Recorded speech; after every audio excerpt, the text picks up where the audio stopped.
love that open. Oh, love that open. Yeah. Well, good Thursday morning. Thanks so much for joining us here. 8 o'clock on this August 21st. We made it to Thursday. We did. Yeah.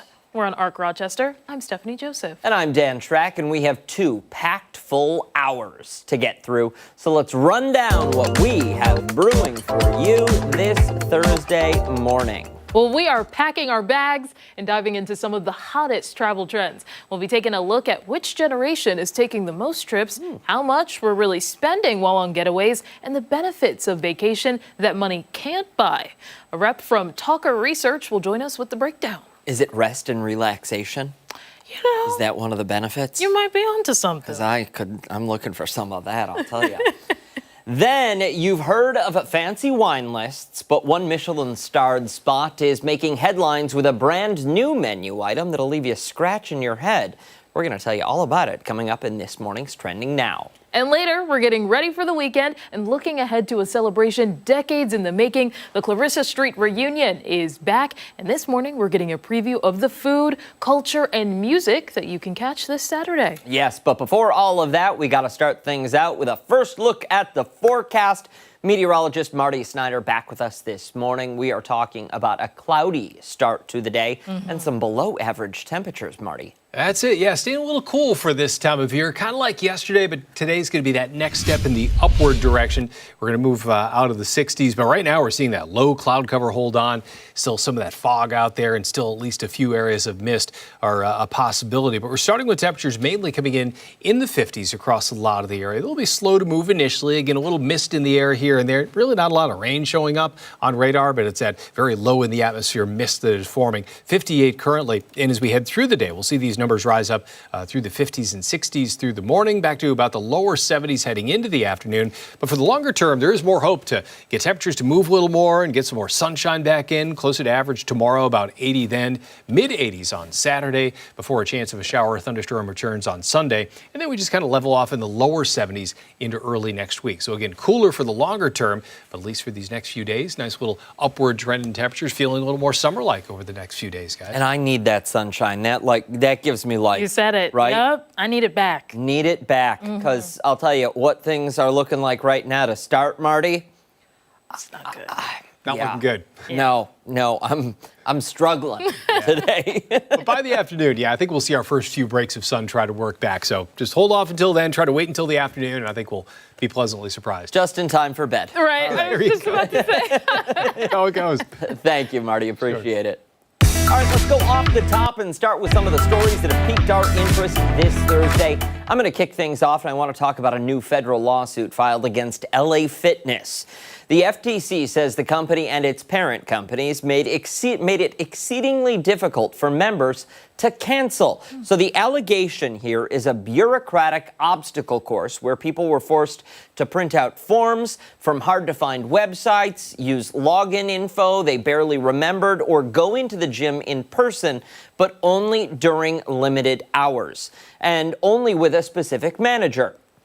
And if you choose to cancel by mail, you had to send it certified and at your own expense. The FTC claims that LA Fitness collected hundreds of millions of dollars in fees because members couldn't find a way out.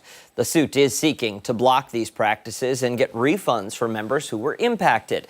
LA Fitness, for its part, says the FTC's claims are without merit and that they've offered cancellation options online, in person, and by mail for years. They say they plan to fight aggressively.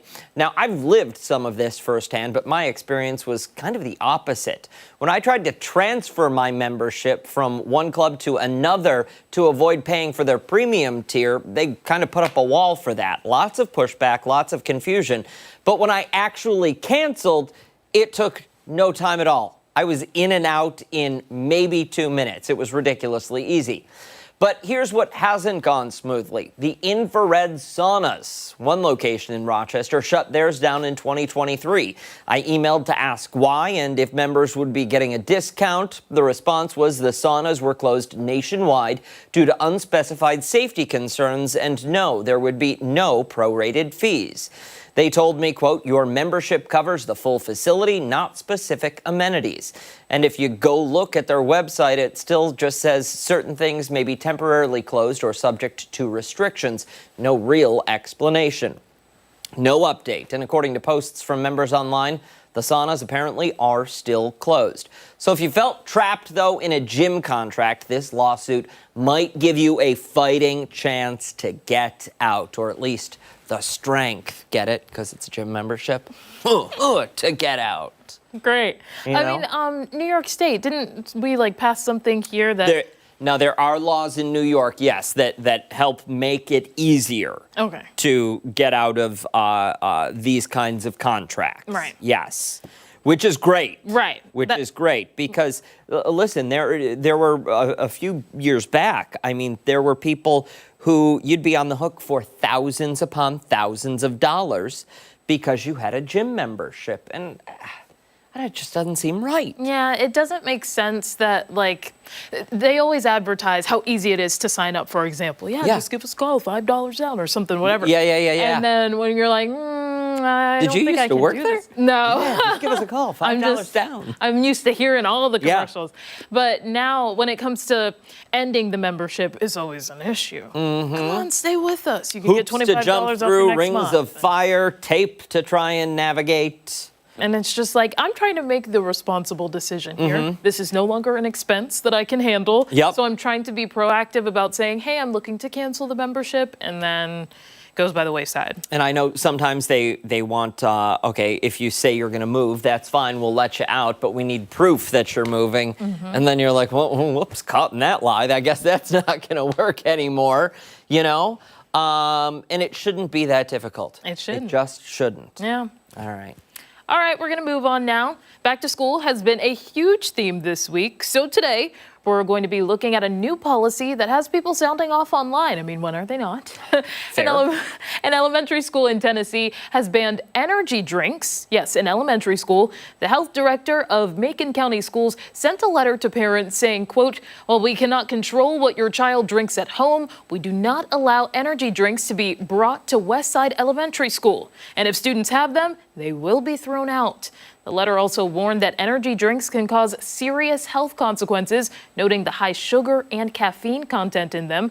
That letter included pictures of popular drinks like Alani Nu, Monster, and Celsius. The CDC has said most energy drinks contain stimulants. Some examples include guarana, taurine, and L-carnitine. WKRN reports a few students were sent to the nurse for elevated heart rates at one point. That's when she actually noticed energy drinks could be an issue. The health director said the nurse saw several students with energy drinks from their lunch boxes in the cafeteria.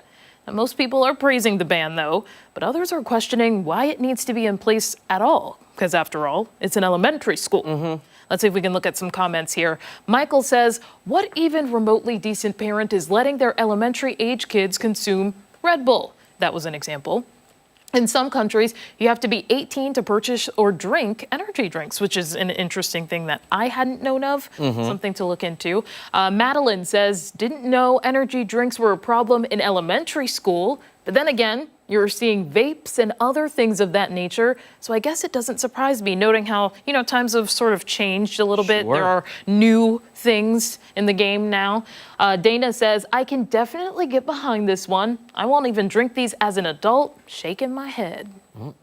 As for another comment, all smiles, they can't tell parents what to give their own children. So it kind of seems like this person may be on the other side of things in terms of autonomy that parents have over what their children can and can't drink. A lot of interesting things here. The health director said that this ban is specific to Westside Elementary only at this point, but the district may look into the prevalence at other schools and address it if it's needed. Is it they only have one elementary school then? I'm not sure in that district. I would assume, but I'm not sure. Okay. Yeah, I think you got to do a broad stroke with that policy. I don't think you can just one specific elementary school because it seems to be a problem here. No. My hot take, why you buying your elementary age kids energy drinks? Yeah. They already have more than enough energy to go around. And if they don't, They need to be going to bed earlier and putting those devices down earlier. And if that doesn't help, maybe there's a thyroid issue. Maybe that we need to go see a doctor. You don't pump kids full of caffeine and sugar to get them through, the day that's supposed to be at a place where they're getting an education. No. And to All Smiles, was it All Smiles who said they can't? Guess what? In that building, they can. You're not allowed to bring an energy drink here. Sorry, you do? We're tossing it. I'm totally on board with this. Yeah, 100%. 100%. I didn't know this was a story. Well, yeah, surprise. I honestly think that it may be a case of maybe the student is getting into what their parents may be buying at the store. So, I see mom drinking Alani Nu all the time. I'm just going to take one and bring it with me. Maybe I want to give the parents the benefit of the doubt because this kind of seems like a given. This was never something talked about. Coffee was the main thing while I was growing up, whether or not students should have that depending on their age.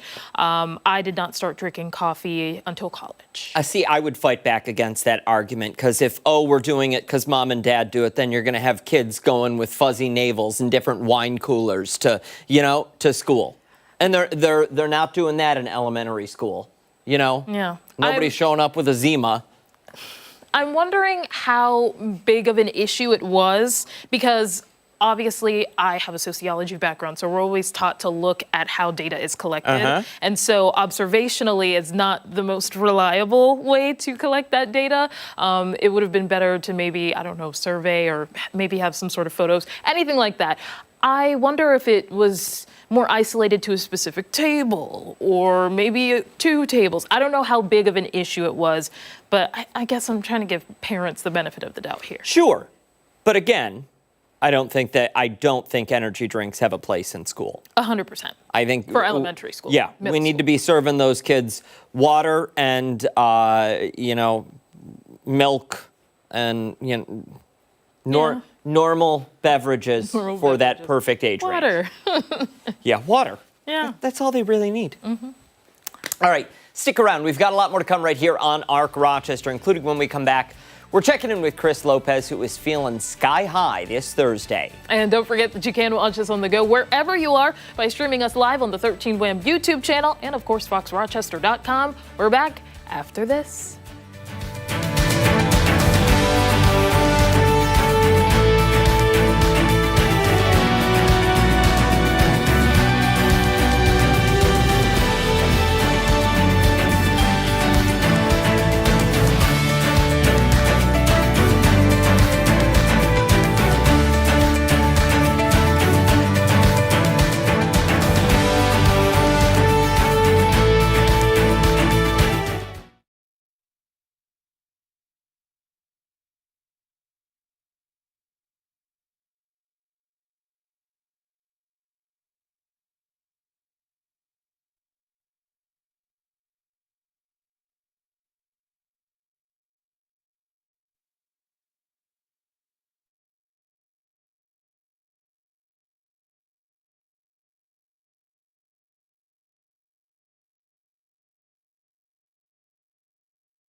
tomorrow and running through the weekend, model airplanes will take flight in Wayne County. This annual favorite, hosted by the Rochester Aero-Modeling Society, promises to be a spectacular showcase featuring every kind of model aircraft you can imagine. We saw a bunch of them in the last hit. Chris Lopez is live in Macedon for us this morning, getting a closer look. Hey there.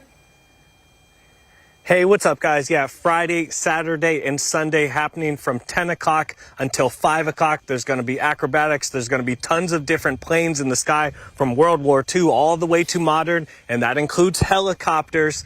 And also, you attending can learn how to fly, and that's what I'm going to try to do in this segment here. I'm with President of the Rochester Aero-Modeling Society, Del Link.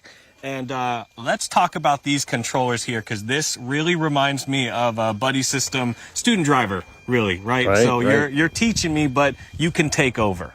All right. So these controllers, transmitters, are wirelessly connected.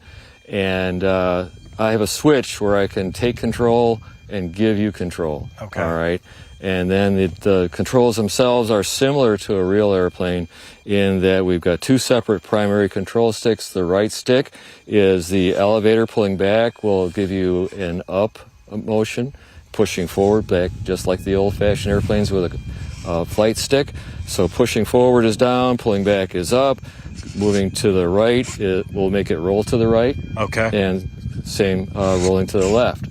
Our left stick is similar to an old-fashioned airplane, but we don't have pedals, so we're going to have our rudder on this left stick, so left rudder and right rudder. And then we don't have a throttle like an airplane, but we do have a stick throttle here. Mine is currently turned off. This is a trainer airplane. This is not like what you guys were flying earlier, the more expensive variations. This one is not meant to crash, but if you crash, it's not going to hurt your bank account. Well, not mine, because that's owned by the club. Okay. And anyone can learn how to do this. I was talking, That's right. You know, any level of understanding of aeronautics, mathematics, science, you can learn how to do this. I have no knowledge of any of that stuff, and I'm still going to learn right now. You're going to learn. And you guys are going to be teaching, what, Friday, Saturday, and Sunday? That's correct, yes. Okay. 3-day air show. We're set up for 3 days of buddy boxing. Okay. All right. Let's get into this. Okay. All right. So I'm going to turn my motor on. Okay. And we'll take off down the runway. I'll circle back around. I'll hand it off to you. Okay. And if you mess up, I'll take it back. All right. And just to be clear, Del is going to be flying this right now. I'm not really going to be doing too much until the plane gets into the sky. All right. Let's take off. You ready? Here we go. I shouldn't be nervous. I'm nervous. Okay. All right. So I'm going to turn around and fly back towards us here. And then we're going to fly away a little bit. And then I'm going to give it to you, okay? Okay. All right, so put your throttle a little bit above half. Above half. Okay, you ready? It's really climbing. You have it, okay? Okay, I have control right now. Yes, you do. Okay, I'm going to take it back right now, okay? Because we don't want to bank over too far. Anyone learning this, any tips for them to start out? You told me do not hold on anything. Really kind of tap, tap, tap until you get your correct adjustment. That's correct. Okay, we're going to give it back to you right now. Okay. Oh, right now. Okay, push forward a little bit on your right stick. Pull back on your right stick. Back to the right on your right stick. That's too much bank. Very good. Hey, good correction. Okay, push forward on your right stick. Okay. Now we're going to bank. Okay, I got to take it back from you. All right, you ready? And guys, trying to fly this is really fun, but I shouldn't be nervous because it's not a real aircraft at all. Okay. But it's finicky. You got it. And any tight adjustment is going to be felt by you. So George was telling me almost it felt like you need to be in a flow state. And they say that in combat sports as saying like you shouldn't be thinking about what you're doing while you're doing it. You should just go. Is that similar to flying aircraft as well? Okay, I've got it. Okay. Or do you think about each and every move as you're flying it? Well, the thing is you need to have muscle memory. Okay. And with muscle memory, you're not really thinking about flying. You're actually flying your head. All right, we got bank. Yep, I'm going to bank. Good correction. Overcorrection. Too much. I got it. All right, let's fly it away from us a little bit. All right, you ready? You got it. Okay, I'll take control. I'm going to bank I'm going to try and bank. Oh, much? no. I got Oh, it. wow. That was bad. So it's one of these things that can be fairly exciting. Boost your adrenaline. You got it. Push forward. Okay. Right airline. I got it. All right, guys, I'm going to get better at this in between each of the segments. We'll come back at about 8:40, and I'll see if I'm any better. And then we're going to show you guys the compartments that go into these airplanes, because it's not simply just a piece of plastic thrown together. There's a lot of money actually involved in this to get them to be able to fly like this. Well, what Dell's doing right now, not me. Back to you guys in studio for now. I bet it is expensive, Chris. I don't want you There to you crash go. that thing. I mean, it's back closer to the ground. This one's not too Seems to be bad. doing He, good. he told me it's about 200, 300 bucks. Some of the other ones, though, those can run you into the thousands. Wow, look at Safe that. landing. Look we at go. that. Nice. Boom. Right back over to the runway. Love it. Oh, there's wheels on it. I hadn't even noticed. Very cool. Thank Back you, at Chris. you. All right, Mr. Lopez, we'll chat with you in just a bit. Hey, don't go anywhere. When Arc Rochester returns, it's this morning's weather trivia. Marty Snyder will join us on the other side of the break.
On this Thursday morning, meteorologist Marty Snyder joining us now with a look at today's cool and very cloudy forecast, as well as some weather trivia. Yeah, and it kind of relates to that cooler weather that we have been seeing over the last couple days. We want to know how far back you have to go to find a day that's been as cool as what we did see yesterday. Oh, it was kinda okay. different. You know, something Okay. that kind of stood out in the records yesterday. I like it. Compared to recent days. So we'll take a look back in history throughout this summer in Rochester and see how far back it was that we saw an afternoon that was that cold or colder. There was that little bit of a chill to the air yesterday. So yesterday's high temperature in Rochester came in at 65 degrees at the airport. So we want to know, when was the last time we recorded a high temperature of 65 degrees or lower at the Rochester airport? So here are your choices.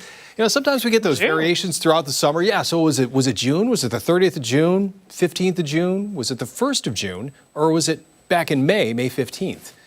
I don't know, which one was it? Ooh. So just keep in mind, you know, you can have some of those variations where a number does kind of stick sure out a little can. bit compared to the surrounding ones. So, yeah, which one? You of those sure may it can. have been? You wanna wait? Listen, I think I know. Do you know which one is the ding dong? I think it's the first one. Has to be June 30th is wrong. Okay. Oh, I don't know. I'm not going to. Every time I play say the poker face. Mark looks at me and he's like, really? But you seem pretty confident, Dan. I think I know. Okay. I think I know. Is it A? Cool. I'm not telling. You got to wait. That's next hour. That's a No, tease. we'll discuss it when he walks away. Yeah. Yeah. Yeah. Well, you can give up with the group answer. That's Yeah. good. Yeah. But we'll talk about where we'll end up today. Today's going to be a day that's going to come in a little bit above that 65 that we saw yesterday. Even by noon, we may exceed it by a degree or so. Not going to be a warm afternoon today, but at least a little bit above that cool afternoon that we saw then. We'll be somewhere near 70, lower 70s for highs today, and at least a few more breaks of sun work in this afternoon. So that may be the one difference with what we'll see today with how it looked yesterday. I think as we head deeper into the afternoon, we'll see a few more of those breaks work in. Now, at this point, really not much showing up on radar. Very quiet. Still, there is a little bit of a mist in the air for a few places, and you have to keep in mind that that's forming in the very lowest part of the atmosphere. That's why you may experience that mist in the air, but you don't see it showing up in this view there. But the one area that is seeing quite a bit of rain is mainly just off the east coast. You can see those semicircles that are sitting just off the coast there. Those are some of the outer bands of hurricane air that have been just grazing the outer banks of North Carolina. It's been more the wave action that's been the biggest issue along the east coast, especially the outer banks, just given the fact of the closer proximity to the center of circulation versus other areas along the east coast. But that center of circulation, that's going to continue to move to the northeast. It's pretty much at its closest approach to the mainland U.S. at this point, and it's going to move northeast from here, mainly just offshore from a lot of New England, Canadian Maritimes, but still that wave action is going to be a big issue all the way into the weekend for a lot of those areas through the northeast and even up into eastern Canada. But for us today, we're starting off at 58. There you can see a couple showers being reported at the airport. It's just that very light mist that's in the air, and that'll stay the case. We've been seeing wind out of the northeast and east, and generally that's kind of a cool breeze whenever you get that wind out of that direction. You just have that cool feel out there, and that is the case this morning for an August day. Temperatures mostly in the 50s right now. A few 60s to the south, 60 in Penn Yan, that is, and 61 right now in Dansville for their current readings. But here's that clearing that we'll see today. Again, a lot of cloud cover for the short term, but heading into the afternoon, there you can see that cloud cover pushing northeast to southwest across the area, gradually allowing more and more towns to see some of those breaks of sunshine through the afternoon. Clouds may linger to the south just a little bit longer. Areas along the lakeshore may be the first to get into a few of those breaks today. But as you can see through the overnight of tonight, going into tomorrow, quite a bit of sunshine returning, so a little better news for the longer term, just as far as how it's going to look out there. But even later this afternoon, we'll see some breaks of sun work in. 72 today, near 80 tomorrow. That's about average for this time of year. We'll be about 5 degrees above average heading into Saturday, 85, definite summer-like feel by then. Maybe a shower or thunderstorm into Sunday, and then we slide back into the lower 70s into early next week. So right back into that cooler weather for the early part of next week. But the next few days, a little bit of an upward trend in temperatures, so we get back to be a little more summer-like again for the beginning of the weekend. Yeah, by Thursday, Friday, Saturday, 90. Well, within 5 degrees. Within 5 degrees? Okay. Mid 80s, so Okay. close. We'll Okay. fall shy of it, but Well, listen, that's okay. We'll take that. I'll take that. Yeah. I know we're getting to that time of the season. Yeah. Where you. Turning the page. yep. Yeah. I know. We're just getting there. And that's it. You get into late August, it becomes a little less frequent that you see those 90s. Not unheard of. True. We could be True. there, but Yeah. It's a little tougher to do this time of year. All right. Sounds good. Thank you, sir. Okay. Don't go anywhere. We have so much more to come here on Arc Rochester. We're back right after this.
Thursday morning. Thanks so much for sticking with us here on ARC Rochester. We want to take you behind this story as dozens of cats were rescued from what appears to be a hoarding situation in a Parenton home for the second time now in just 4 years. Neighbors say they've lived with the smell, the strays, and the fear this would happen again. And they tell 13 Blam's Daniel Finkelstein enough is enough. Crews in protective gear could be seen leaving this home near Craig Road and Aralt Road in Parenton on Wednesday. Neighbors along the busy street say a cat problem has been festering. As you walk past the house, it can smell.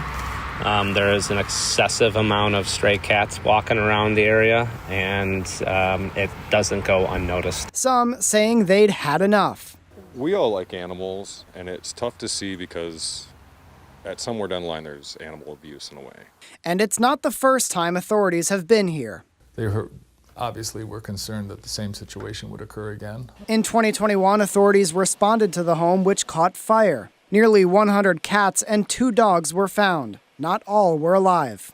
George and Pamela Meyer were arrested on animal cruelty-related charges. But Supervisor Kieran Hanna says years later, complaints from neighbors kept coming. It was clear that the situation was getting worse rather than better. We got together as a neighborhood and said, it's back. Like, we like animals. We have cats and dogs. We don't want to see any animals hurt or anything like that. Supervisor Hanna says lacking a resolution, the town worked with the Humane Society and local law enforcement. They executed a search warrant on the home. We really felt that time was now before it got out of control. The Humane Society says as of Wednesday evening, 45 cats have been rescued. Traps have also been set to find others, as that number is expected to rise. So we decided that we felt the best thing to do would be act proactively and move in. So that's what we did. Daniel Finkelstein, 13 WHAM News. And Christian Garzone joins us now to talk more about this story because a lot of people are talking about it, Christian, online. I want to dive right into those comments if we can. We'll pull these up for you on the screen so you can see them at home, what people are saying. We've got one commenter here, usually someone with very good intentions to help the animals, but lacking the mental clarity that one needs to know when to stop and realize that they took on too much. Happens so very often, and that's very true. Deborah says Lollipop Farm and Verona Animal Shelter should keep a record of local hoarders and animal abusers so they don't give anyone who mistreats animals. And listen, I'm sure they do. I'm sure they do. I think we've got a couple of more comments here. Absolutely terrible story, but you do have to wonder how come those neighbors didn't call authorities as soon as possible if they knew it was an issue and those poor animals were suffering. Why didn't they speak up sooner? Now, I don't think you can put the onus on the neighbors in a situation like this. I think they had for a while. I'm pretty sure these neighbors had been in touch with the proper chain of command here. And oftentimes with these cases, having reported on a similar situation in a different area here, they usually do try to contact authorities as much as possible, but there are some logistics to also go through. Empire State here says, I can't imagine how one acquires 97 cats. Yeah, it's just, it's sad because when it comes down to it, listen, the person's emotional well-being and mental health absolutely need to be taken into account for, but it's the animals. Yeah. You know, it's these poor animals. Yeah. What's the best environment for them? Exactly. And what's, these shelters across the country are full already. And to Empire State's comment, how does one acquire almost 100 cats? And this doesn't go to the last round of 4 years ago when not all those animals were alive. I mean, what was the story then? How do you acquire them and care for them in a proper manner?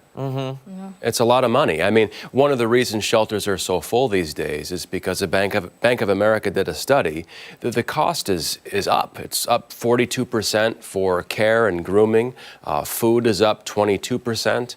Wow. And pet insurance, if you have it, is up. And I can attest to that. My pet insurance went up $10 the other month magically. And I thought, well, where'd that come from? After 2 years, it just went up by $10. And I'm like, do I even really need pet insurance? I don't know. So the cost is very, very real. But this just baffles me, this home full of cats. I don't think they said any dogs were in there, but I would imagine there might have been another animal or two in there. But it's just the stench, the smell. I can't even imagine living in there. But 97 cats, I have to imagine, I mean, I don't know at all, but I would imagine we're taking on a lot of strays and potentially a lot of feral cats that are out there. And because some of those animals, many of those animals are not spayed, not neutered, then we're reproducing potentially within that household, which is not a good situation. Not at all. When I first moved into my house where I live now, the neighbors were very happy to see me, and I couldn't figure out why they're so thrilled to see me. I just thought it was whatever. I guess the homeowners previous had a lot of cats, and they had cat doors into the house, and I've noticed these little doors in the house that are they're sort of covered over, but there were so many cats in the property. But I thought what I had at the property was bad. I hear about this, and I'm like, oh my God, that's next level. And I think it's important to point out with this particular situation from yesterday, it was 45 cats, and the 97 dates back to 4 years ago. That's a good catch, Stephanie. Sorry about that. There was that unfortunate fire. So, there's a lot of cats, and that number is actually expected to rise, according to Daniel's reporting. So they were setting traps. Even 45 cats. Though. Even 45, no one can responsibly take care of 45 cats. No. That is where shelters come into play. But again, like you mentioned, when you have such a booming population, you have these shelters that don't have the resources and, quite honestly, don't have the space to take on these animals. Yeah, and that's nationally, I should point out, that sort of figure. I'm not really sure of Lollipop or Verona. I've heard over the years they're at capacity or beyond that, so I don't know the stats right now. But still, that's when you think about your pocketbook and bringing in more animals into your household, you're less likely when costs are up. Again, 44% for care and grooming, 22% for food, according to Bank of America. But still, that's just it's a big hit to the pocketbook. And can you take on more? And there's so many animals that need a good, proper home. That said, I'm sure Lollipop and Verona and a lot of the local animal shelters will soon be in need of donations. If you find it in your heart to do so, we'll make sure to have that information on our website, foxrochester.com, and 13wham.com, of course, for you after the show this morning. Stick around. We have so much more to come this morning, including when we return. We're once again checking in with Chris Lopez, who's on Cloud 9 this Thursday morning. Or is he in Cloud 9 at this point? Sure. Don't forget, you can also watch us on the go wherever you are. Arc Rochester is streaming live right now on the 13 Wham YouTube channel and foxrochester.com. Stick around. We're back after this.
weekend, the skies over Macedon will be filled with model airplanes from small to large and everything in between. Yeah, aerobatics, high-speed races, and fun games are just a few of the highlights at the 2025 Model Air Show. Chris Lopez is live there this morning with some of these planes, learning how to fly. Do you have a No, that's a microphone. I thought you had a controller in your hand. Yeah, this is the mic, Dan. I tried to learn how to fly last time. I was with Del Link, the president of the Rochester Aero-Modeling Society. He was really, let's be honest, he was mainly flying. And all morning long, we've been showing you guys how these airplanes fly, how the helicopters fly, but we really haven't shown you guys what goes into them. And this weekend, Friday, Saturday, and Sunday, people are going to see all of these planes, helicopters on display, and they'll be seeing the acrobatics, the tricks, the high-speed chases. But what are the components that make these things, be able to do that? Of course, the pilot helps. Tony here with me to help explain some of these components in just some of the planes, and they really are different when it comes to helicopters, World War II planes, spy planes over here. That's right. So you've seen the magic in the air. Yep. This is the magic inside that makes them work. We have a twin-engine aircraft here. This is electric powered, so there's 2 batteries. This is the receiver. So this piece of equipment actually talks to this radio and allows the transmission of all the flight control surfaces, controlling the throttles, and the landing gear in this instance. So there's servos that operate the control surfaces. Over here, much bigger version, same type of situation. Electric motor, 2 big batteries, and really complicated, sophisticated electronics that you can buy off the shelf and modify. Here we have this version of a spy plane, the SR-71, the fastest airplane that was ever built. And we've got this actually working so that you can see when I move the controllers, we get different control surfaces moved. I can also drop the landing gear underneath. It's got retractable gear, and these gear will come out and allow us to fly the aircraft. As well as, if we look at the back, this thing is what's called an electric ducted fan, so very similar to a jet engine. It's even got afterburner lights on the back. Guys, so real quick,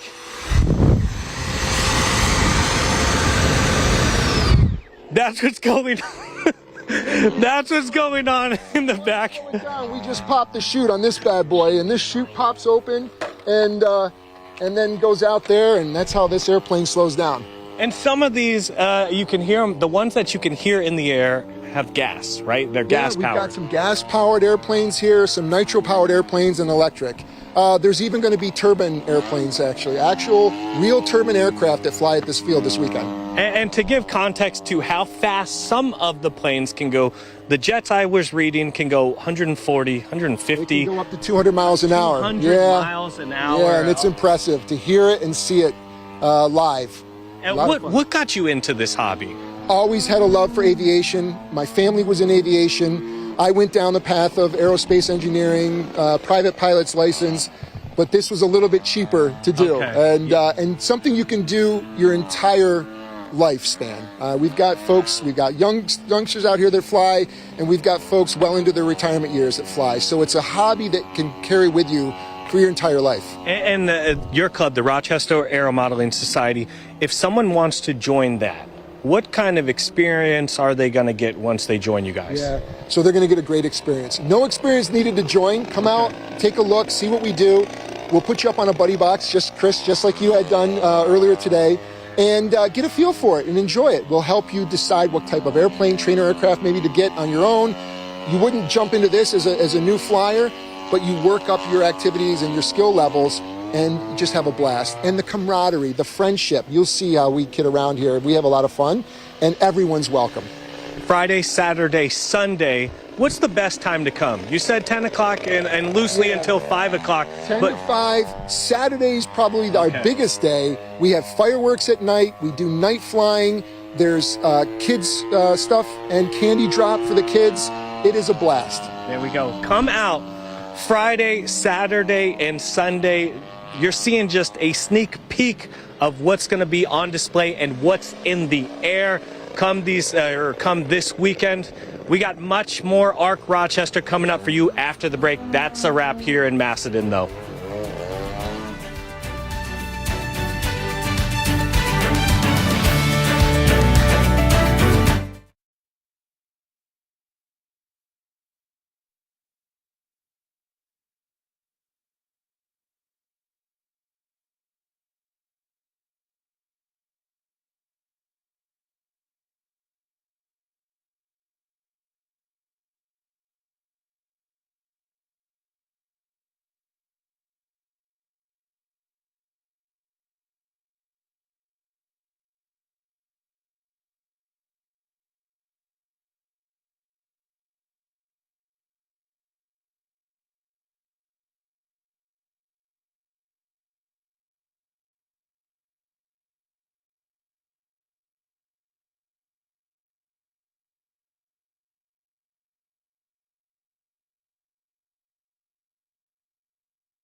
For this morning's weather-wise, we want to continue our coverage on Hurricane Erin, and as it stirs up rough seas along the entire East Coast. North Carolina's Outer Banks preparing to bear the brunt of the storm as conditions continue to worsen. Meteorologist Marty Snyder with us this morning with more on the storm and its current path. And right now, Marty, you said it's sitting right off the Carolina coast, correct? That's it, yeah. Just off Cape Hatteras, about 200 miles or so off the Cape there is where the actual center of circulation is. And it's pretty much its closest approach right now is just starting to move away a little bit. So that's going to be a little bit of good news. But you can see some of those bands as they continue to at least impact areas right along the shoreline there. But the biggest issue is going to be the wave action, the rip currents, things like that. And you can see a lot of that heaviest rain just offshore there. But the latest stats on Erin put the winds right around 105 miles an hour, gusting to 125. But you have to consider the fact that that's close to the center, that is just a little over 200 miles offshore at this point. Which I think is just, it's kind of awesome when you look at it and the storm can be 200 miles off the coast and can still be so destructive to that coastline. Yeah, and it's really incredible. That's it. It just stirs up the ocean so much. It's almost like, have you ever been in a pool as a kid and like you grab a beach ball or something like that and you stand in the center of the pool and you just jump up and down, you create those waves? Yes. Kind of a similar thing. It agitates the water, and that's why you get that impact that's far away from the center. Okay. And there's a look at the coastal sections of North Carolina, probably Route 12 out there on the Outer Banks. And it doesn't take much just to breach that one little ribbon there. And then once That's that all happens, it takes. yeah. All you get it takes. Wash that comes across, and all you have to do is break that road in one point, and that just breaks off the whole southern section or whatever section beyond it on that one road there. So that's the biggest issue for that area. You can't just drive inland. You have to go parallel to the coast and catch a bridge to go in. So it makes it really tough to get out of that area if you're in one of those areas which is starting to flood like you see there. It's interesting to see, are those sandbags or maybe are sandbags considered like an effective defense against the waves as they're coming on? I'm kind of confused a little by that. Yeah, in some cases they can dampen that wave action a little bit and kind of slow it down a little, but if you hit a certain storm surge of a certain height, you can only build those things so high, and they have to be for so long over a distance. So it's kind of hard to create something that's really effective over a long scale, over a wide scale. But they can tend to at least dampen that effect from the waves a little bit, but you can't stop Mother Nature. Yeah. No, you She's going to can't. do what she wants to do. And one of the really incredible parts of all of this is there are warnings in place, and for days, you have governors of different states saying, stay away from the coastline. Don't go to the beach. The beaches are closed. They've been closed now for days, and yet there's still video of people going out there trying to surf and play in these waters that with rip currents that are potentially deadly. Right, and that's the biggest issue. These people that go out there and do that, of course, first of all, they're putting themselves in danger, but, if they make a call for help, then you put the emergency services in danger beyond that. So it's a second-order issue there where, just bringing people into the problem that are already busy trying to take care of folks who are on land, trying to do what they're supposed to, and trying to preserve their houses and belongings. Yeah. So at this point, Erin is still Category 2?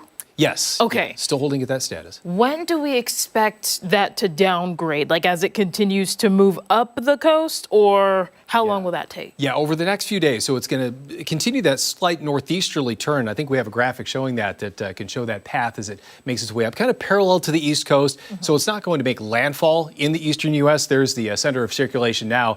And as you can see, it has that somewhat northeasterly path there, so it keeps it offshore, but all of New England, they'll continue to see those strong waves. Canadian Maritimes, you get up towards Nova Scotia, they'll continue to see those waves as well. So even with it not making landfall, still will have that impact. But as you can see, those numbers actually drop. You get out towards really early Saturday morning. If you look really closely there, you can see it changes to a 1 there. So it slowly loses a tropical characteristic. Slowly the winds decrease a little bit, but still holds a hurricane status likely all the way into the early part of the weekend. What is the likelihood where we see it there in between Thursday and Friday? What is that, like 350 miles off of the coast?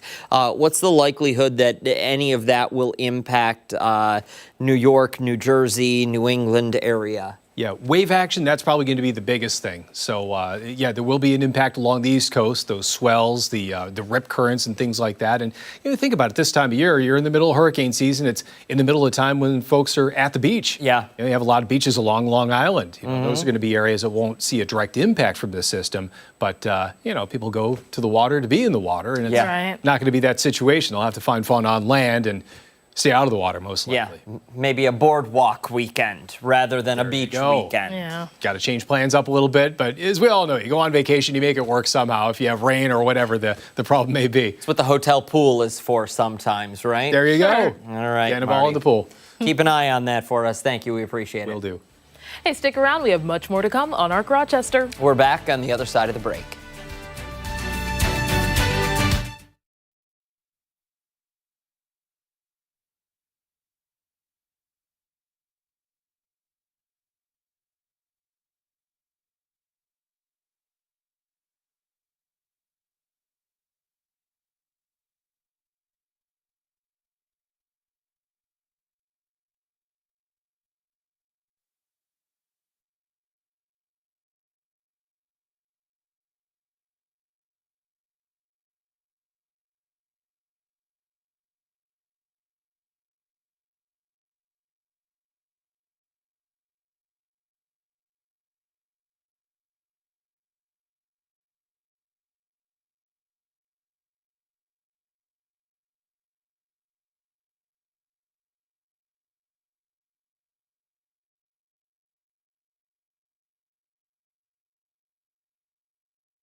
So much more to come right here on ARC Rochester as we continue into the 9 o'clock hour this morning, including a breakdown of some popular travel trends.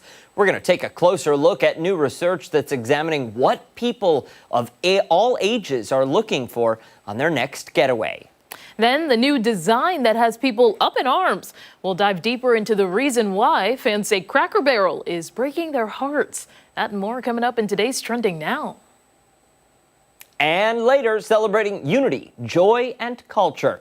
We're getting a special preview at the 27th annual Clarissa Street Reunion, all set to happen this weekend. That's my footage. Is it? That was really cool, yeah. Look at that. Steph, you're on the news. That's me.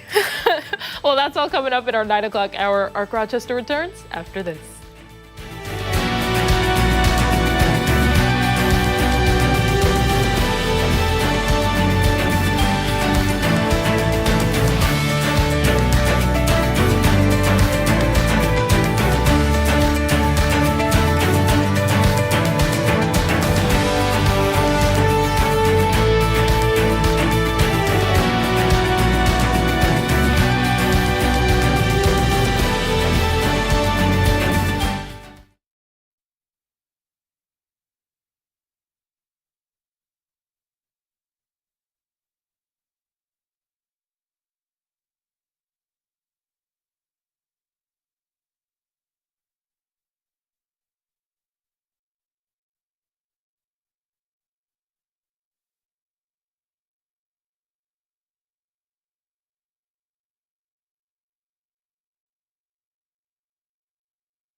Thursday morning. It is 9 o'clock this August 21st. Thanks so much for sticking with us here on Arc Rochester. I'm Dan Schrack. And I'm Stephannie Joseph. Meteorologist Marty Snyder once again with us. He didn't go far with another look at the forecast and the answer to this morning's weather trivia. The answer to trivia, yeah. So the question was, it was related to this cooler weather that we have been seeing. We hit 65 degrees yesterday for a high temperature, which was a lot colder than many recent days. So we want to look back all the way back through summer and see when was the last time that we had a day that was that cold or colder in the afternoon. So that's our trivia question specifically. It was yesterday's high temperature in Rochester was 65. Now, when was the last time that we recorded a high temperature of 65 degrees or lower across the area? And here are your choices. We have June 30th, June 15th, June 1st, or May 15th. And we do have guesses. Yeah. Okay, so Julie with B, Janet with D.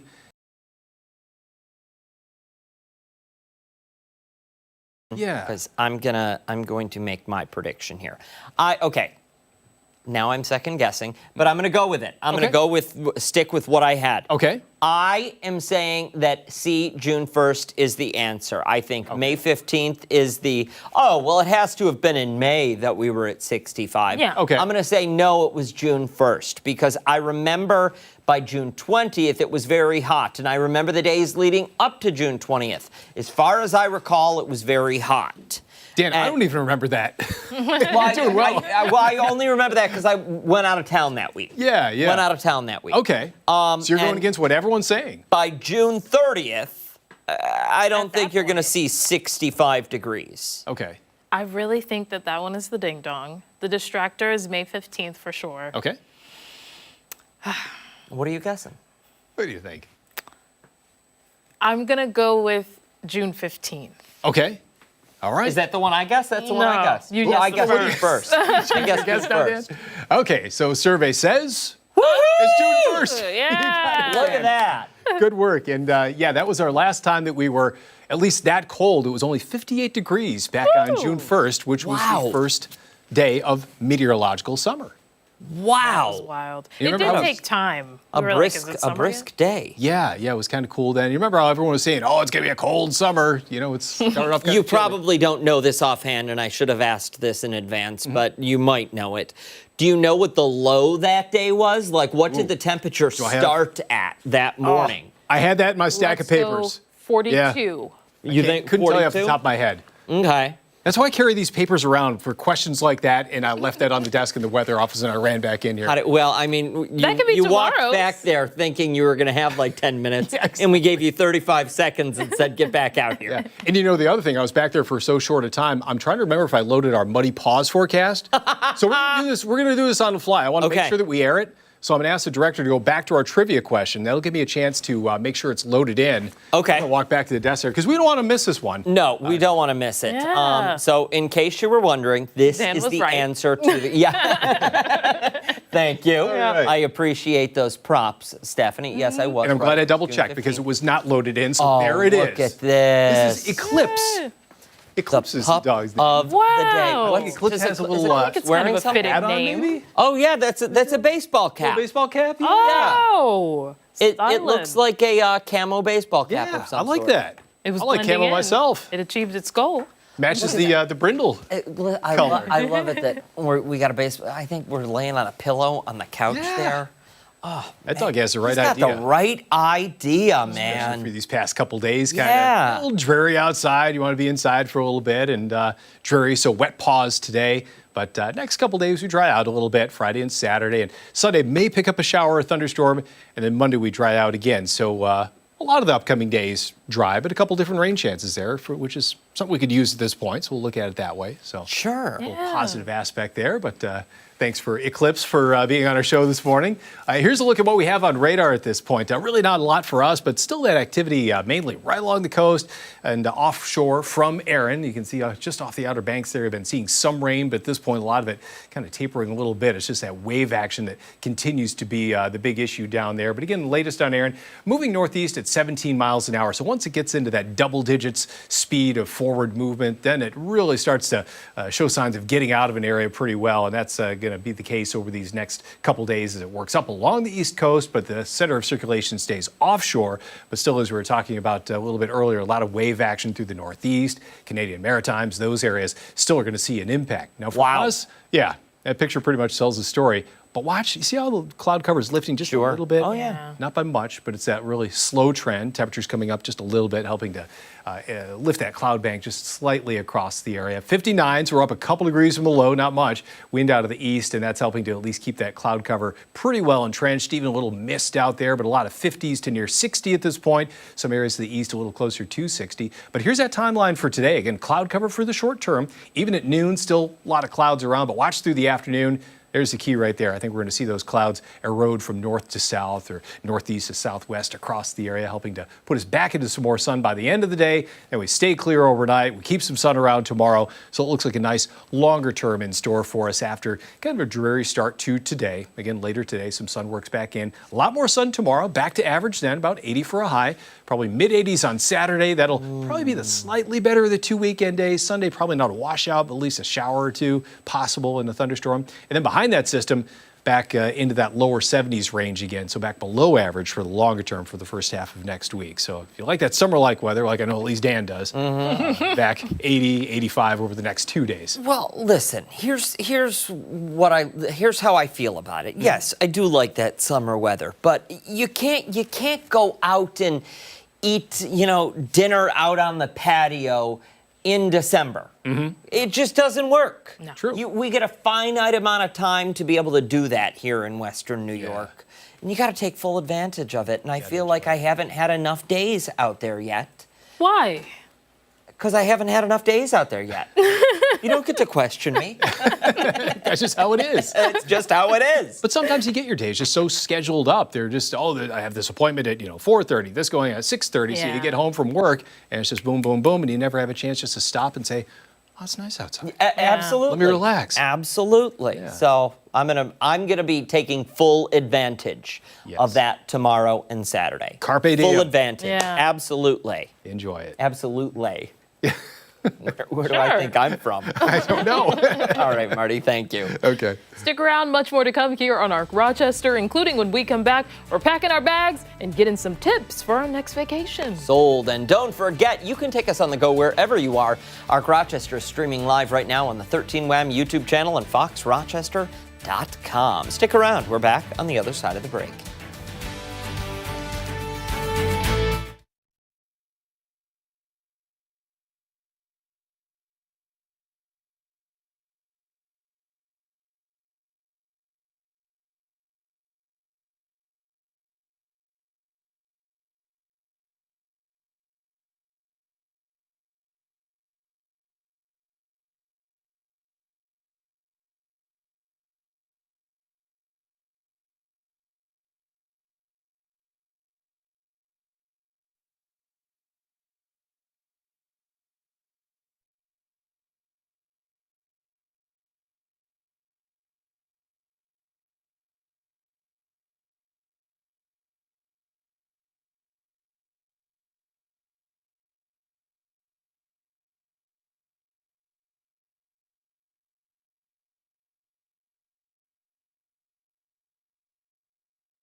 A new report is revealing the latest travel trends, detailing everything from which generation is taking the most trips to just how much we're shelling out for that vacation. Yeah, this morning we're joined by Director of Media Relations for Talker Research, Van Darden, to break it all down for us. Good morning to you.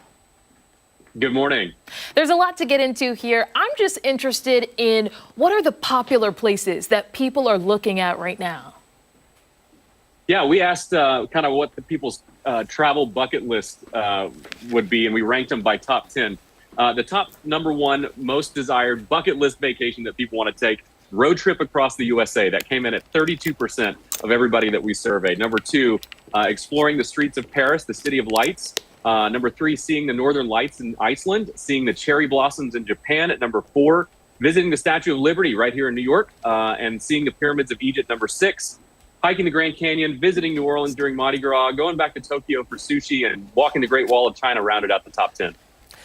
So we're going around the globe with these locations. Steph wanted to know where to go. I want to know who is taking these trips. What generation is, cashing in all of their Bitcoin to go on these adventures to the Middle East, to Southeast Asia, and renting the RV to go across the country? Well, by far, millennials are the most travel hungry of all the generations. They average 4.2 international trips in their lifetime. That may not sound like a lot overall, but that's compared to 44% of boomers who have never traveled abroad whatsoever. Another big generational divide that we found has to do with social media.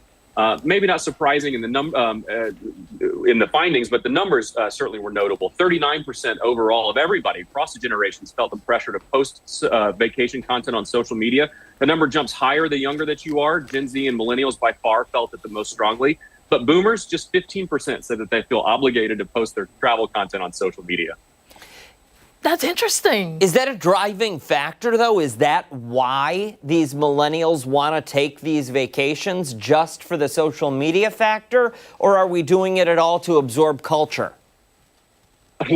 Well, it certainly could be. 1 in 3 overall across every generation. So certainly millennials, but boomers and Gen X aren't excused from it either. 1 in 3 say that they felt the pressure to do things just for the social media. So that do it for the gram mindset is still very much alive and real. I'm really interested because I know there are different sources that people go to when it comes to planning trips. I don't know if specific for certain generations, it would be Instagram side of things, and maybe for like Gen Z, for example, TikTok. I know in my case, I got a lot of travel inspiration from there. What places to go to? Is that what you're finding in the report? That's exactly right. And you hit the nail on the head. Gen Z is looking at TikTok the most. That's exactly where they go to get travel inspiration. Millennials, on the other hand, are embracing these kind of emerging AI tools like ChatGPT and others. That's where they're getting their inspiration and advice on how to travel. We found #1 overall, though, across all the generations, that YouTube, the classic YouTube, is still the #1 choice for where you go to learn, where you go to get inspired, and then where you can see things, see the world around you, just right there on YouTube. Van, how are these millennials funding these vacations? Because I need to take some notes. Well, probably from a bunch of different sources, but how much they're spending, though, that's the real takeaway. I mean, Americans across all generations are spending $3,500 a year on travel, and that's not including luxury and international travel. That's just domestic travel. Oh, and they're wow. taking 2.5 trips a year. So if you're not out there 2.5 times at least, then you're behind the curve. Wow. 2.5 times. Okay, wait a second, Van. How many trips somewhere this year have you taken in the U.S.? So home counts. Yes. What does home count for Stephannie because she That's works, where I go. out of state? Yeah. Yes, home counts for you. So how many trips? I would say 2 this year. 2 this year. Yes. Okay. Under the average. Yeah. I've done several. Okay, so I guess wow. Yeah. I guess the data doesn't lie. I mean, I'm not questioning. Pretty you. average. I'm just trying to see where we fit in, millennial versus Gen Z. In this. It's really shocking. Van, how many trips have you taken? I've been really fortunate to travel a lot this year. I was able to travel to England for a friend's wedding. I've been able to go home to Texas a few times. So I've been out on the move. I'm kind of looking forward to staying home this fall. Oh, yeah. Listen, That's pretty I awesome. get that. I get that. A lot of people like that. Really interesting data, though. Really interesting data. There's so much more that we could get into today. You can see all of the whole findings, talkerresearch.com/travel. So much more than we had time for today. talkerresearch.com/travel. Take a look. Before we let you go, I'm wondering, and forgive me, I don't know if you have this information. You ran down those top 10 destinations. Looking into the future, are there predictions of where people will be headed next year and the year after, where people are already planning to travel, where they've already booked those tickets and made those hotel reservations? Well, again, we looked at those bucket lists, those dream vacations, and we mentioned at the beginning the road trip across the USA and going to Paris, going to Iceland and Japan. So we can assume that those are part of it. The real vibe that we uncovered, though, in the trends overall is that relax and recharge is the vibe right now. That's especially over more adrenaline-based vacations. So going to the beach, hanging out by the lake, going to a countryside, going to a house up in the countryside and just hanging out. All of that is trending much higher than taking a ski trip, going backpacking. Seems like people want to relax and recharge than put in a lot of work. Interesting. A lot of good stuff. Yeah, to relax and recharge, though, sometimes it does take putting that cell phone down, which means you're missing out on those Instagrammable moments. But, I mean, if that's what you need, that's what you need. Van, thank you so much for your time this morning. We really appreciate it. Thanks for having me. Hey, don't go anywhere. Rochester returns. We're taking a look at some of the stories that have people talking this morning. We're back right after this.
It's time to see what's trending now. An abrupt stop to the music. We Yeah. just said we're done with it. We're ready to see what people are talking about. We're going to start with a rebrand that has people really upset. Yeah, for the first time in 48 years, Cracker Barrel is getting a modern makeover, announcing a logo change and an update to the menu. Yeah, the restaurant, known for its southern hospitality, range of food options, and affordability, is, quote, losing its charm, according to some dedicated fans. Yeah, starting with the logo, the restaurant says it is now rooted even more closely to the iconic barrel shape and word mark that started it all.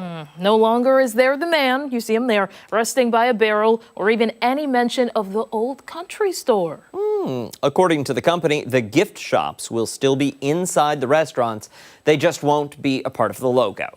Fans are even more upset when it comes to the restaurant's change in decor. Prior to this modernization, patrons walk into a dining room that's dark and rustic, aesthetic in favor of a modern farmhouse with unique knickknacks and antiques, signs, pictures, all the things. Yeah, now fans are shocked to see the redesign, including white walls and just a few murals scattered throughout.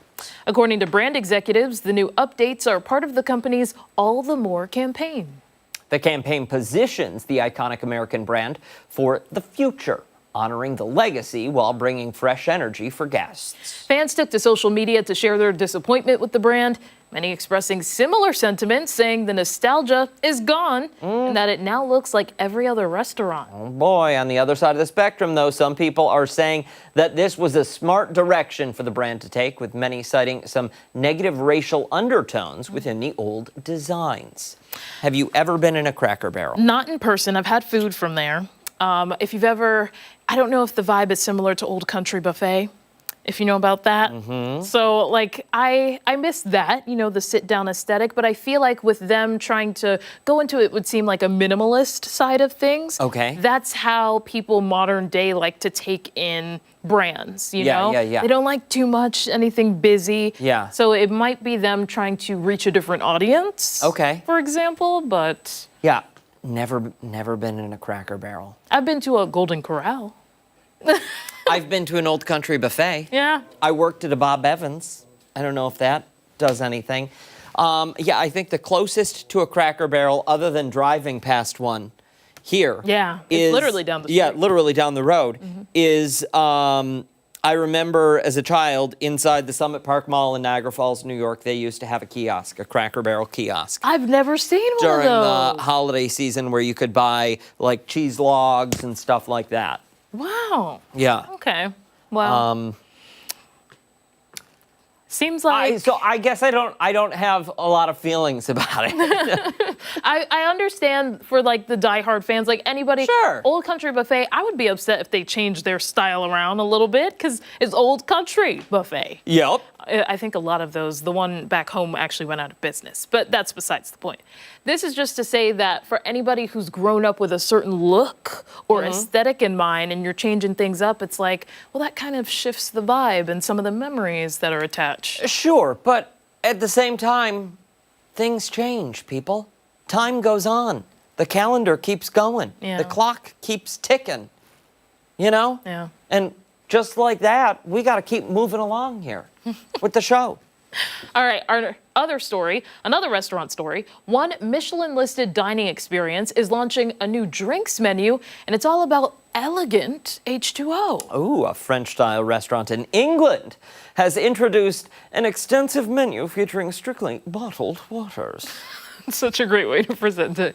Those who dine will have a choice of 3 different bottles of still water and 4 options of sparkling water, as well as complimentary tap water. Which, a note about this, if you don't ask for tap water when you're abroad, they're going to give you the water that you have to pay for up front. Yeah, and that was crazy. Absolutely. Yeah. The water bar has a variety of different aquas that even come with specialty pairings with foods like Manchego? Manchego cheese? Manchego?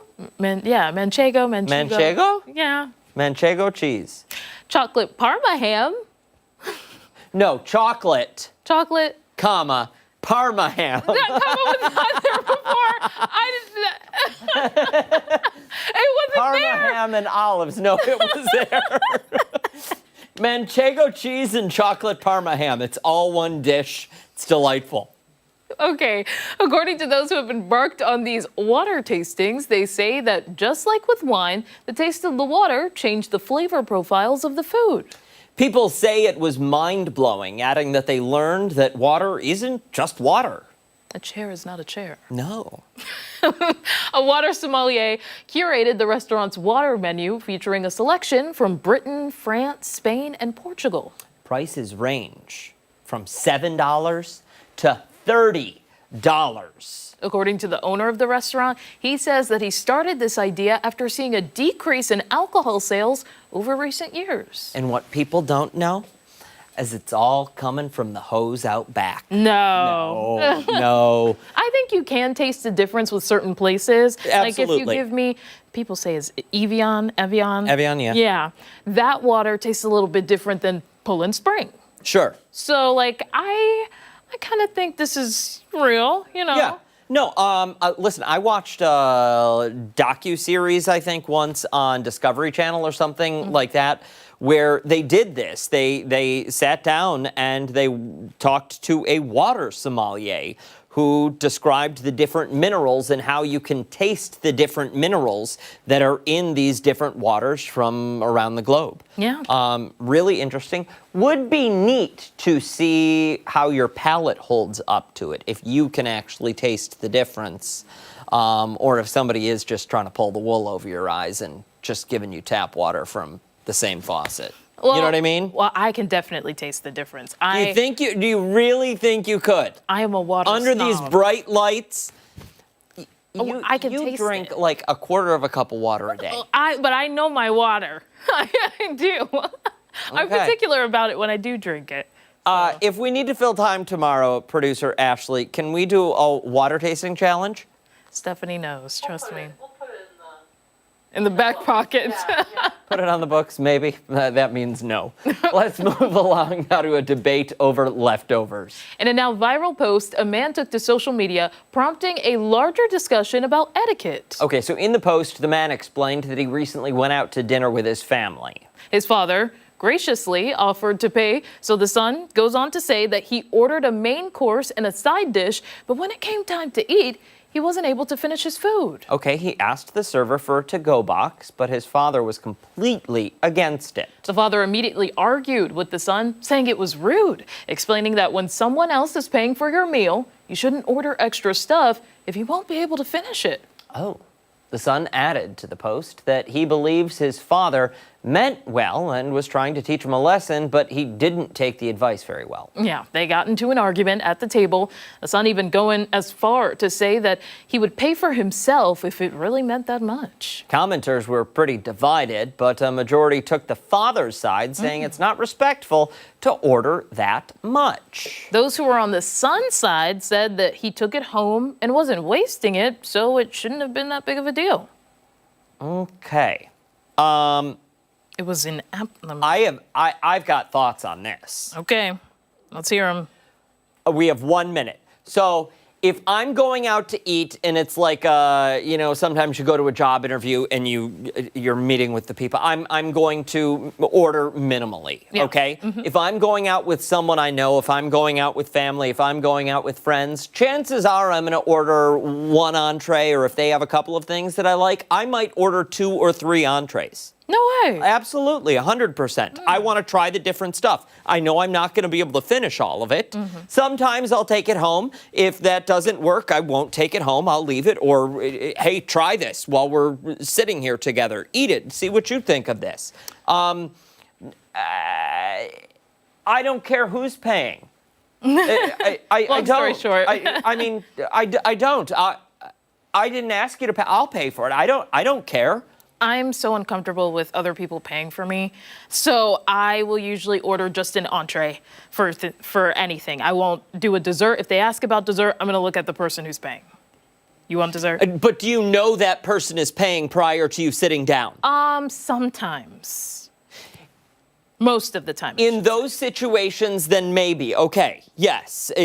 Maybe, yes. Listen, I'm going out on a date or something. I'm putting my card down. Yeah, he could pay I for don't it. care. I'm going to order 4 entrees. That's just how I am. Sorry. Yeah. I'm paying for it. Deal. If it hurts your ego, Dad, that says more about you than it does the other person, I think. And on that note, we have so much more to come here on Arc Rochester. We're back right after this.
Good Thursday morning. Thanks so much for sticking with us here on Arc Rochester. Christian Garzone has joined us for a new segment we're trying this morning called Truth or Trash. Trash.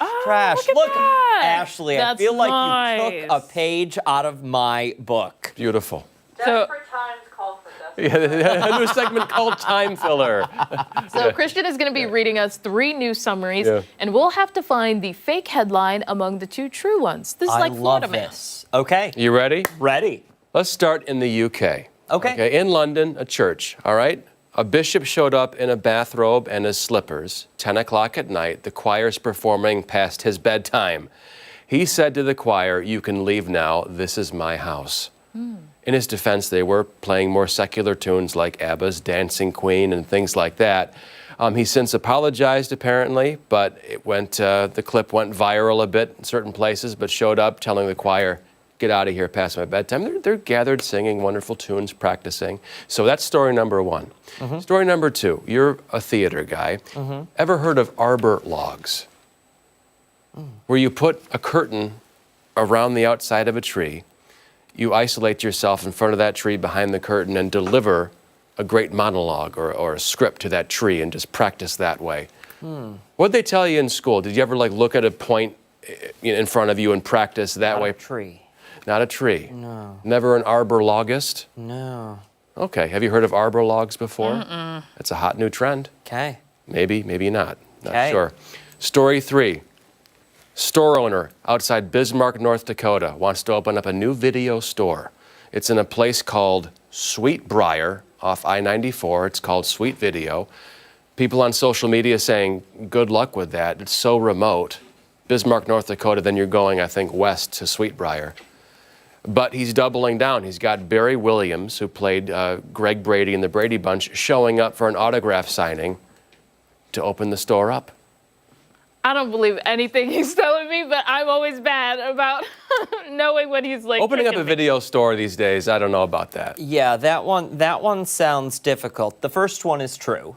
Oh, it is? 100%. How do you know? I've seen the clip. Oh, okay. I've seen the clip. Okay, bam, okay. Seen the clip. All right. And was shocked when I saw that. I know. You can leave now. This is my house. Yes. Ouch. Yes, Oh, yes. Yeah. But how many are truths and how many are a lie? 2 truths, 1 lie. 2 truths, 1 lie. So one Okay. down. So the other one is arbor logging? What's it called? Arbor log, where you take a curtain outside of a tree, so you have a little bit of space, and you're isolated, and you perform your best monologue to a tree, and you practice. It's for actors and actresses and the like to warm up, or just people who want to do Shakespeare in the Park alone, apparently, you know. I'm going to say that one's trash. I'm going to say Barry Williams, yeah, listen, he'd show up because I know those Brady kids didn't get enough money. Oh, when yeah. they did that Well, he show. was also sleeping with Florence Henderson. I know. Mrs. Brady. Mrs. Brady. I know. Sha-na-na-na-na-na-na-na. Sha-na-na-na-na. Yeah. So you're saying the trash is the arbor log? Yeah. Okay. And truth is the video store. What say you, Stephannie? I would say I was leaning towards thinking the last one was true, just because you were very specific. The video store. Yeah. But I don't trust it either. I'm just going to say the last one is true as well. The trash, I totally made up the video store. Really? I knew Totally it! made it up. Yeah, I sat there, it. looked at a map, Bismarck, Sweetbriar. Okay, let's have a little bit of fun. What's the truth about the arbor log? It's just some trend that's happening, and it was a New York Times article. I think we have some B-roll, Ashley said. Can we show it on the screen here? There's an arbor log. The arbor-logists. Yeah. This is not the way I would warm up. You know how I warm up in the mornings? Do you guys know my secret? I just sing in the car. You sing. Well, we hear you sing sometimes in the dressing room. Oh, gosh. But no, you actually have a great set of pipes. Thank you. I read the Gettysburg Address. No way. I do, and it's because it's got words that end in ed, like dedicated, consecrated. I have trouble saying those when they're in a sentence. I stutter and hiccup. So I perform that out loud in the dark. Can you start it for us? 77 years ago, our fathers brought forth on this continent a new nation conceived in liberty, dedicated to the proposition that all men are created equal. Now, we are engaged in a great civil war, testing whether that nation or any nation so conceived and so dedicated can long endure. We're met on a great battlefield of that war. Is this really, are we really doing this? Listen, I will see your Gettysburg Address and raise you. What? I am the very model of a modern major general. I've information vegetable, animal, and mineral. I know the kings of England, and I quote the fights historical from Marathon to Waterloo in order categorical. I'm very well acquainted to what matters mathematical. I understand equations, both the simple and quadratical. About binomial theorem, I'm teeming with a lot of news. With many cheerful facts about the square of the hypotenuse. It's amazing. Now that we've bored everyone. I know. Now that there are no viewers. Yeah, what was that from? Pirates of Penzance. Oh, come on. I'm reading history. History come alive here. Pirates of Penzance. Do we have time for one more? Monologue? Okay. Oh, we have to go. That was fun, though. Hey, that was fun. I enjoyed that. We got to do truth or trash again. This segment is not garbage, Ashley. I don't care what you said about it.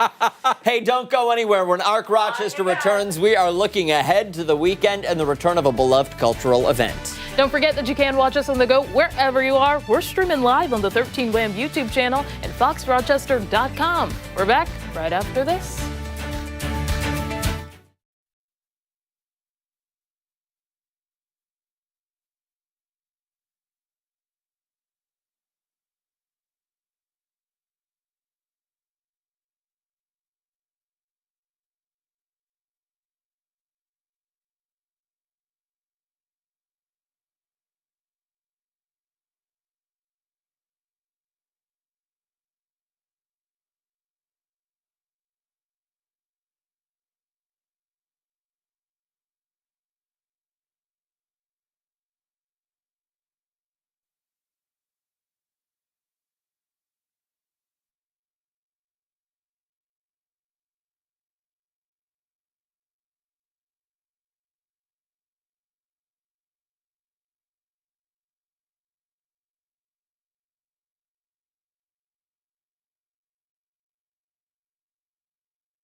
weekend, Clarissa Street in Rochester will transform into a hub of history and good times, featuring vendors and exhibits all celebrating the area's past. Yeah, the Clarissa Street Reunion is celebrating its 27th year.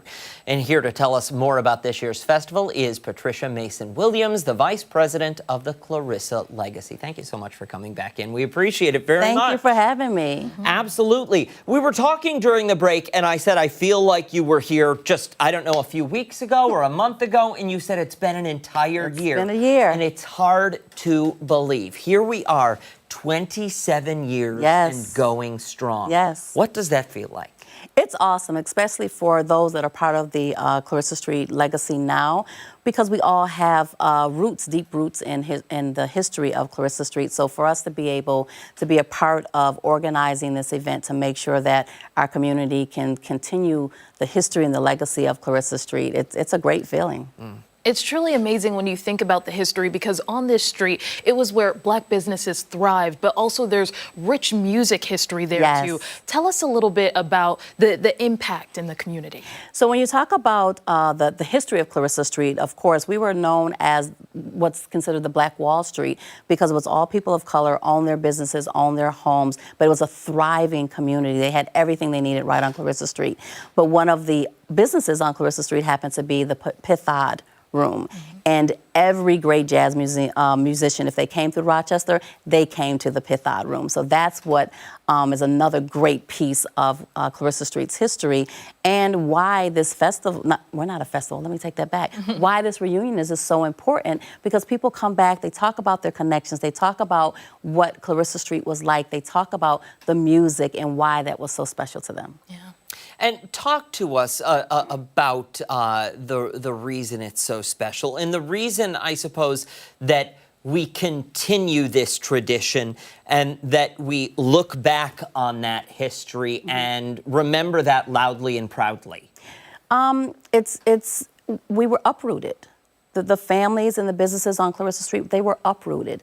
Their businesses, their homes were pretty much taken away from them. We were told that a highway was coming through there, and that was not necessarily the case. The highway came through the back end of Clarissa Street, but it did not touch the areas in which these people had to leave their homes, leave their businesses, and leave a place that they absolutely love to be with, just because of the neighborhood and the community. So the Clarissa Street Reunion came about because there were some elders walking the street one day and said, wow, remember when we did this? Remember when we had this? And that's how Clarissa Street Reunion came back to be 27 years ago. So here I am. My uncle was one of the original founders of Clarissa Street Reunion. But when I was younger, I remember just going to Clarissa Street and thinking, oh, it's a cute little thing to go to, not realizing the deep history that it holds. And we want to make sure that our history is not hidden. Our history is not, doesn't stay alive. That's what we're trying to do, to make sure that young people and the people of Rochester understand just how rich Clarissa Street was. And I was just about to ask you, what do you hope people walk away with? The history, for example, as you were alluding to right there, but what are some other things that you hope they take away? So definitely the history. We have a lot of young people doing performances and things to talk about the history of Clarissa Street. But we want people to walk away to know that this is a great place, that this was a great place, this still is a great place.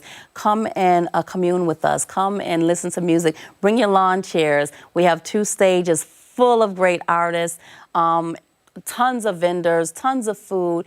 It's just a great place. It's a good feeling. You're going to love it on Saturday when I see you, the two of you down there. Right? It's a great time to reconnect with neighbors that you may not have seen, and to reminisce about such a rich cultural history. It's truly great, and the city of Rochester is better for having people like you who will continue to carry that tradition on. And speaking of the city of Rochester, they are one of our major funders, one of our major sponsors. They've helped us for the last couple of years make sure that we're able to continue with this. So thank you to the city of Rochester for being able to help us carry out that mission that we have. Absolutely.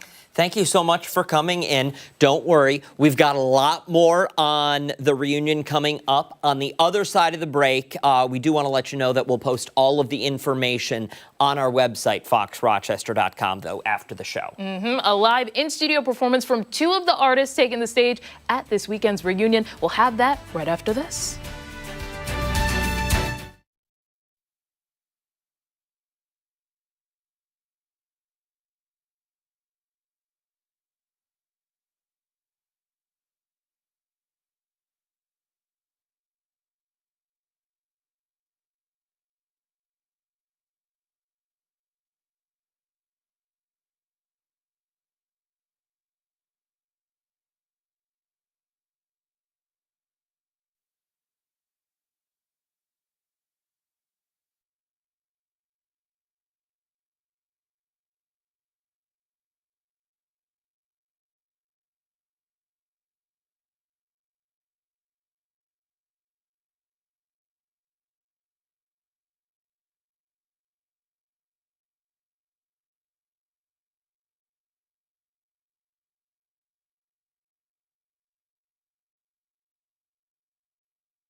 (9:49), we are continuing to look ahead to the 27th annual Clarissa Street Reunion happening this Saturday. In our last segment, we learned more about the importance of the event and how it highlights the history, spirit, and resilience of the neighborhood. Now we're getting a special look at some of the live entertainment that will be featured throughout the day. For more, we're joined now by Grammy-nominated smooth jazz legend Jimmy Highsmith and his wife, poet and spoken word artist Lou Highsmith. Good morning to both of you. Good morning.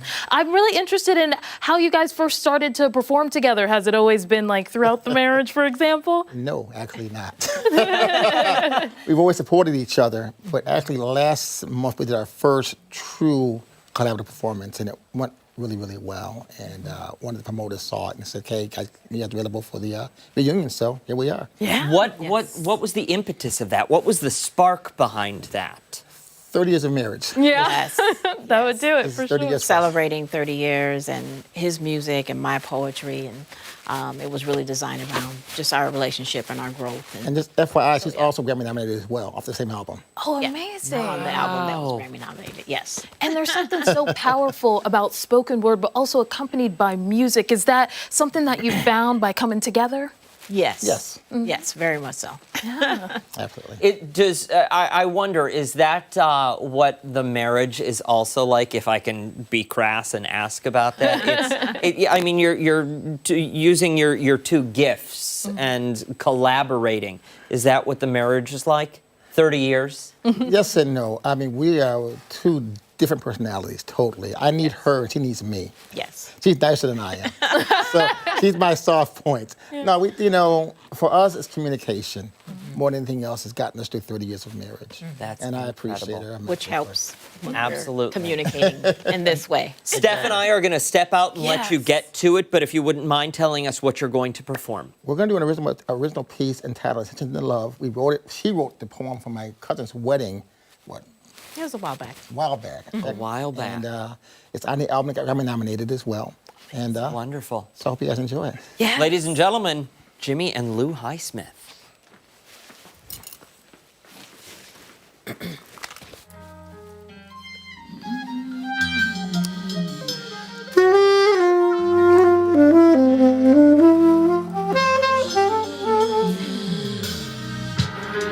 Dance with me.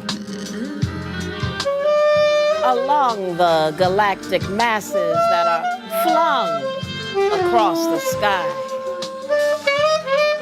Dance.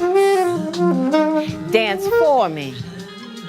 Amongst the masses of people, unashamed and in the crowd. Play with me. Play with me under the tangerine-colored sky, beaming bright upon your skin. Play for me.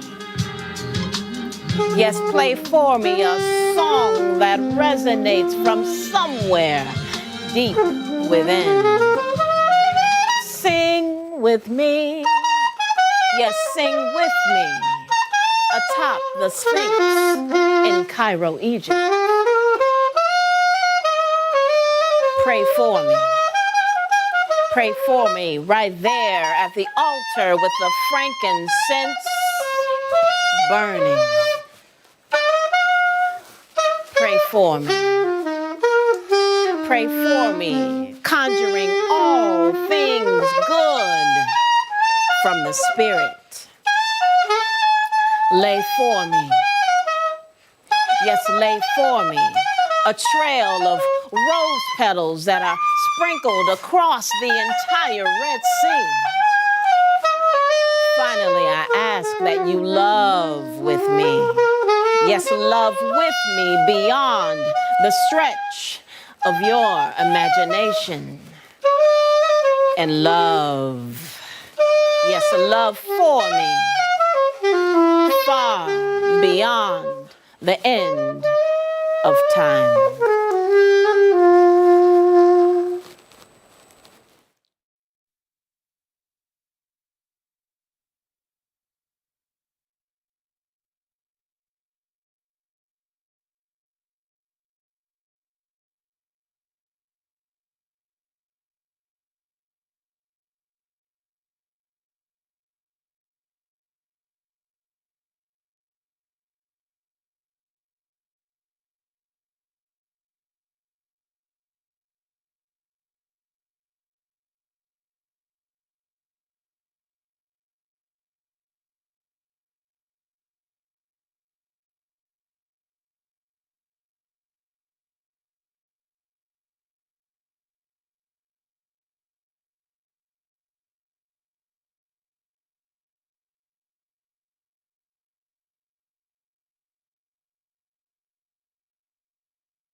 Our final thoughts. It is big takeaways from today. I've got two. Okay. Go ahead, though. No, go ahead. Okay, so I was going to say truth or trash because that was listen. I had fun on that segment. I had fun with that segment. Mm-hmm. But then we had the Highsmiths. That was amazing. Oh my like, goodness.